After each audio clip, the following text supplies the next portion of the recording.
हामी इटको जवाब फुलले दिने छैनौँ। हामी इटको जवाब AK-47ले दिने कि बमले दिने कि हतियारले दिने। प्रधानमन्त्रीले यदि त्यो खोज्नु भएको हो भने, ऊर्जा मन्त्रीले यदि त्यो खोजेको हो भने हामीसँग युद्धको घोषणा गर्नु पर्यो। उहाँहरूले आजदेखि एक्टिभिस्टहरूसँग, युवाहरूसँग हामीले युद्धको घोषणा गऱ्यौँ यो भन्नु पर्यो।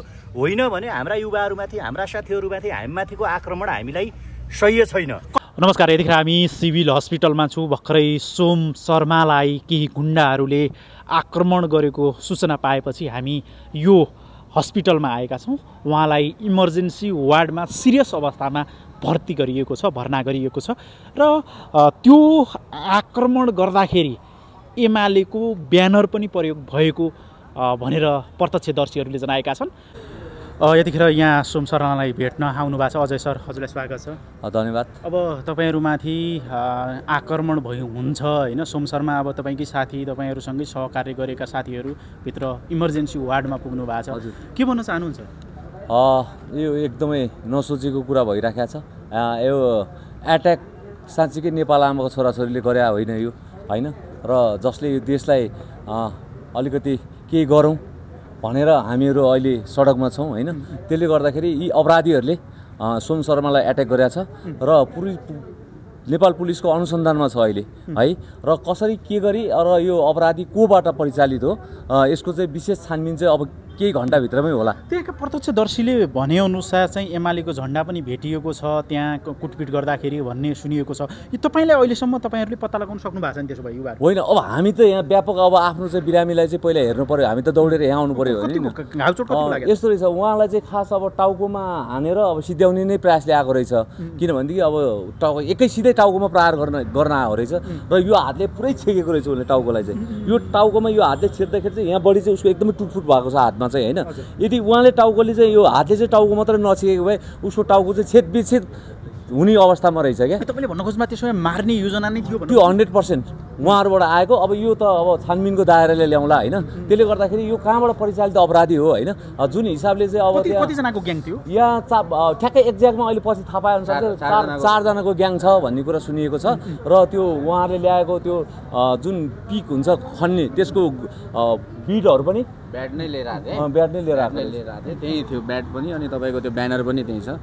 ब्यानर थियो त्यो ब्यानरमा एमाले युवा सङ्घको बाइक र्याली भनेर त्यो 14 गते या कति गतिको त्यो एउटा ब्यानर ल्याइएको। अब हामीले यो कुनै पार्टीलाई अहिले हामी तोक्ने उसमा आधारमा छैनौँ सिधै कुरा, तर ब्यानरको हिसाबले चाहिँ कता कता अब एमालेको युवाहरूले ल्याएको हो कि त्यो ब्यानर, या त त्यो एमालेको ब्यानरलाई अरूले परिचालित गरेर ल्याइदियो कि होइन। कसरी आक्रमण भएको थियो राजनीति? होइन, आक्रमण के छ भन्दाखेरि पहिले कुरा सोधपुछ गरिएको थियो, तपाईँको नाम के हो कस्तो हो भनेर यसरी सामान्य रूपमा सोधपुछ। किनकि अब हामी देशको लागि लडिरहेका मान्छेहरू होइन, आज हामी देशको लागि कुनै पार्टीमा संलग्न भएर त लडेका छैनौँ, हामी स्वतन्त्र रूपले लडिरहेछौँ। अनि हामी चाहिँ विभिन्न तपाईँको अन्याय अत्याचारको विरुद्धमा हामीले बोलिरहेछौँ, लडिरहेछौँ कि। अब हाम्रा साथीहरू कता हुन्छन्, कुन अवस्था हुन्छन् हामीलाई थाहा हुँदैन। सोध्न आए, नर्मल्ली यसरी सोध्न आए होइन, तपाईँको नाम सोम शर्मा हो भनेर यसरी सोध्न आउँदाखेरि चाहिँ हो मेरो नाम सोम शर्मा हो उहाँले भने यसरी नै। त्यति भन्ने बित्तिकै चाहिँ त्यो ब्यानरमा लुकाएर राखिएको त्यो ब्याड थियो क्या तपाईँको, त्यो पनि छ।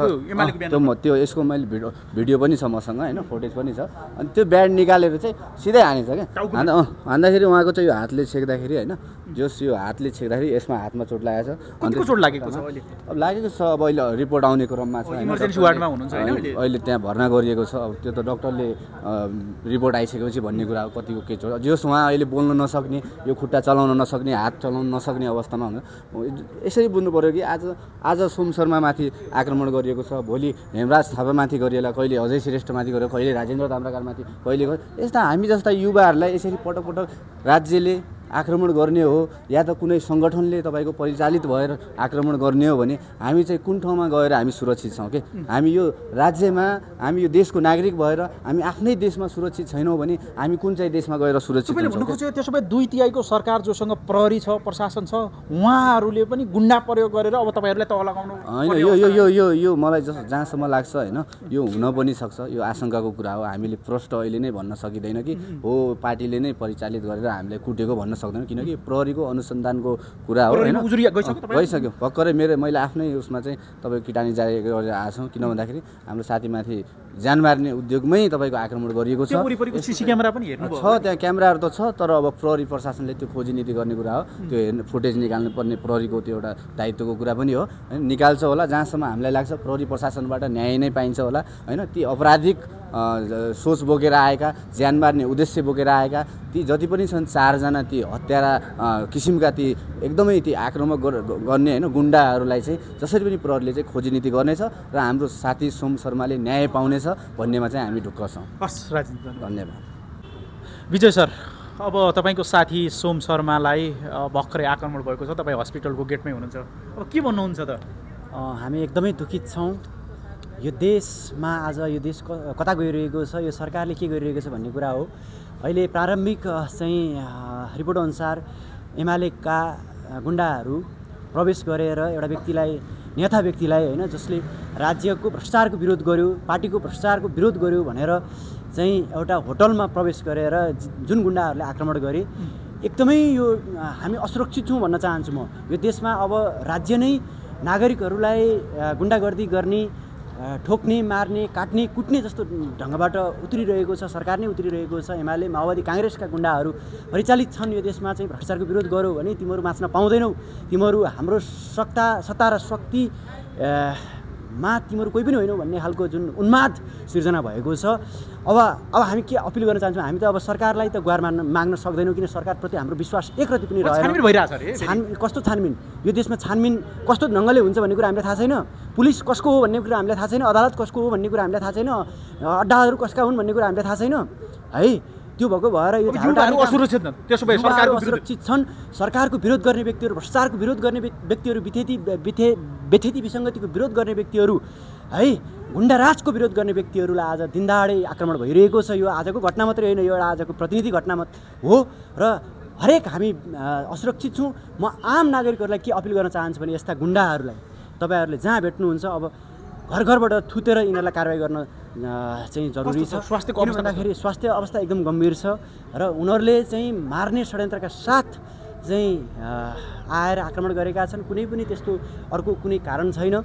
उहाँ एकदमै राज्यको व्यतिथिको विरुद्धमा, राज्यको षड्यन्त्रको विरुद्धमा, राज्यको भ्रष्टाचारको विरुद्धमा, यो आतङ्ककारी सरकारको विरुद्धमा जसले चाहिँ यो देशमा अहिले तपाईँको गुन्डाराज चलाइरहेको छ उनीहरूको विरुद्धमा चाहिँ आवाज उठाएकै भरमा आज एउटा व्यक्ति मर्नुपर्छ भने हामी कसलाई मारेर यिनीहरूले सक्छन् हेरौँ।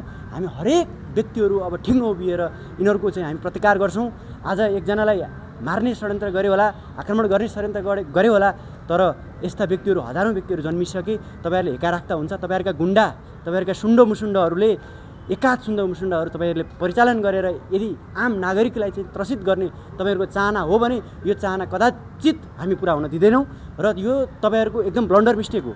हस्, धन्यवाद। हस्, धेरै धेरै धन्यवाद। एम्बुलेन्स आइसकेको छ। सोम शर्मालाई यो सिभिल हस्पिटलको इमर्जेन्सी वार्डबाट सिफ्ट गर्दैछ। हुन्छ, सोम शर्मालाई सिभिल हस्पिटलको इमर्जेन्सी वार्डबाट रिफर गरिसकिएको छ। उहाँलाई गुन्डाहरूले आक्रमण गरेर जुन एमालेको ब्यानरमा हतियारहरू लुकाएर ल्याएको भन्ने सूचना आएको छ। उहाँलाई हस्पिटलमा एम्बुलेन्समा उहाँलाई हस्पिटलबाट रिफर गरेर केएमसी तर्फ लिँदै हुनुहुन्छ। हस्पिटलबाट एम्बुलेन्स यो सिभिल हस्पिटलबाट केएमसीमा रिफर गरिसकेपछि सोम शर्मालाई फेरि केएमसी हस्पिटल पुर्याइँदैछ। तपाईँ देख्न सक्नुहुन्छ युवाहरू, यहाँ ठुलो मात्रामा युवाहरू गएका छन्। पछिल्लो समय एमालेको ब्यानरमा लुकाइएर हतियारहरू ल्याएर आक्रमण गरिएको र उहाँलाई आक्रमण भएको भन्ने सूचना पाएका छौँ। तपाईँ देख्न सक्नुहुन्छ उहाँलाई चाहिँ यसरीकन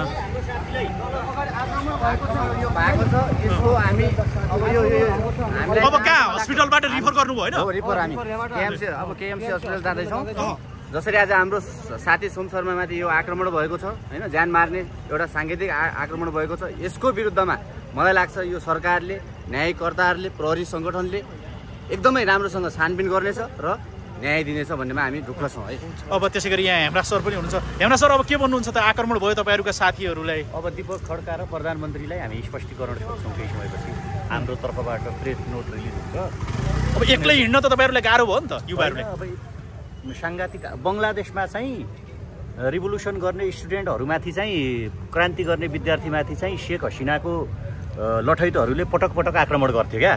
धेरैजनाले त्यहाँ ज्यान गुमाए। तर त्यसको परिणाम के हो भन्ने कुरा उनीहरूले बुझ्नुपर्छ। त्यो गुड होइन क्या, होइन। साङ्घातिक आक्रमण गर्नु, ज्यान मार्ने गरी आक्रमण गर्नु यो कुरा ठिक होइन। यो कुरा स्वयं प्रधानमन्त्रीलाई पनि थाहा छ। प्रधानमन्त्री त्यो बेला तत्कालीन समयमा पञ्चायतको बेला अथवा राजतन्त्रको बेला प्रधानमन्त्रीलाई 14 वर्ष जेल हालेको। त्यो बेला तत्कालीन होइन मान्छेहरूले आक्रमण गरेको भए के हुन्थ्यो?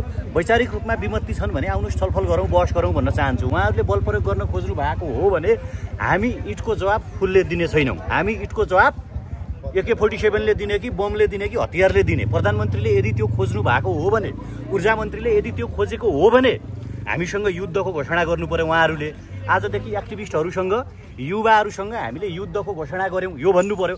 होइन भने हाम्रा युवाहरूमाथि, हाम्रा साथीहरूमाथि, हामीमाथिको आक्रमण हामीलाई सह्य छैन। कसले आक्रमण गर्यो के अहिलेसम्म पत्ता लाग्नु? हाम्रो कसैसँग दुश्मनी नै छैन। हामीले के भन्यौँ भने प्रधानमन्त्री ठिक ठाउँमा हुनुहुन्न, ऊर्जा मन्त्री ठिक ठाउँमा हुनुहुन्न, तपाईँहरूले राम्रो काम गर्नु पर्यो यो भनेको हो क्या हामीले।